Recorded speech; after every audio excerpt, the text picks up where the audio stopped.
Tatum Osborne is a high school senior who recently developed and produced a PSA about sexual assault and consent. There's only one way to get it. It's not taken. You can't buy it. It has to be given. Consent. Learning how to ask for. It's this PSA that led to a meeting with a peer-to-peer counselor at Los Gatos High School about developing a curriculum for high school students dealing with these very difficult issues. Happy to be joined this morning by Tatum Osborne. Thanks for being here. Thank you so much for having me. This is a very delicate topic, even for some adults to talk about. How did you choose to take this dive? I chose to take this dive because I think consent needs to be incorporated into sex education classes in high school.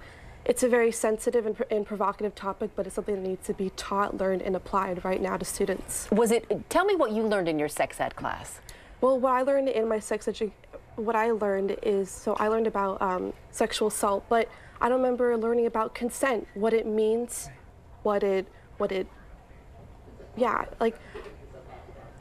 so I think that right now it's important that students learn what it is and what it isn't, and what it means to give and accept consent. Do you think adults may be reluctant to talk about two teenagers giving consent because most adults might prefer that teenagers don't engage in sexual acts? Do you think that's why we're afraid to tell you how to say yes? I just want you to say no?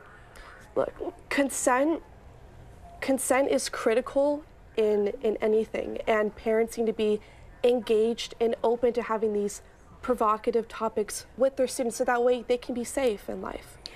You actually had a friend of yours come to you with a very disturbing story, and you took it all the way to the police. How were you her advocate when she really had no other? My friend in 4th grade came to me and said that she was being sexually assaulted.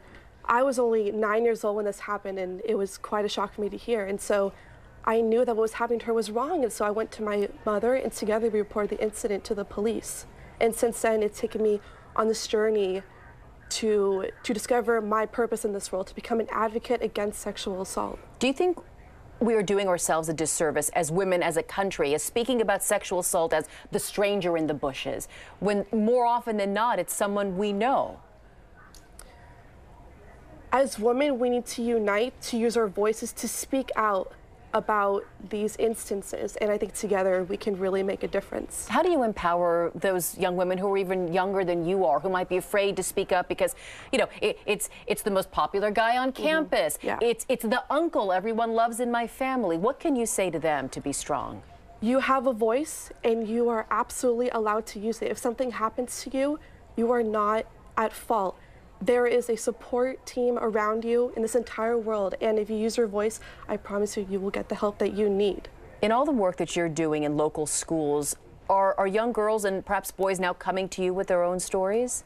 I have yet to hear stories, but I think with my advocacy, I think that a lot of young girls and boys will be able to come to me with their stories to get help. What do you think of the Me Too hashtag? It's been retweeted millions of times. Women are finally feeling empowered. I think it's because they're not the lone voice. I think the Me Too hashtag unites women to use their voice, to speak out. I absolutely love it, and I'm really glad that it's come to fruition in social media. Okay, Tatum Osborne, thanks so much for joining us. Thank you so much for having me. Of course, we appreciate it.